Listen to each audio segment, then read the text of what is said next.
Une grève qui bloque, qui dure, qui frappe l'économie et renverse Macron. Pas les journées saute-mouton imposées par les directions syndicales avec des menaces d'ultimatum qui n'en sont pas.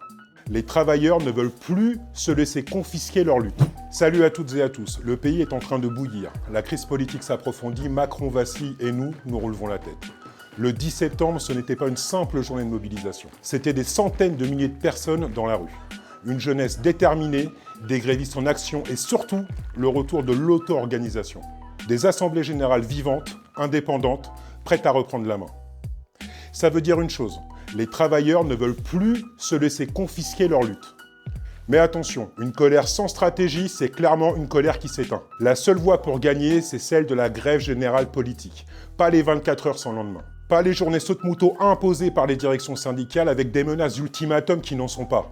Une grève qui bloque, qui dure, qui frappe l'économie et renverse Macron.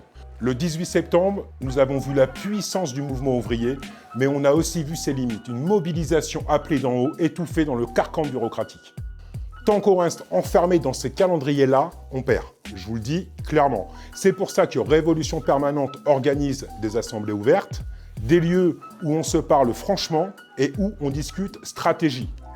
La date à Paris est celle-ci, le samedi 27 septembre, espace Charenton, au 327 rue de Charenton, Paris 12e, avec Anas Kazib, Elsa Marcel, des militants de différents secteurs et avec également Frédéric Lordon. Mais le vrai tournant, il arrive le 2 octobre. Le 2 octobre ne peut pas être une journée de plus, une soupape pour calmer la colère, ça c'est pas possible.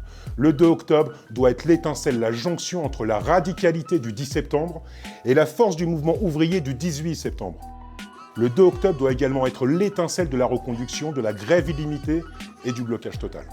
Et nous on le dit clairement, il n'y aura pas de victoire sans blocage du pays, sans grève générale. C'est le seul moyen de dégager Macron, ses amis, ses appuis et d'arracher nos revendications.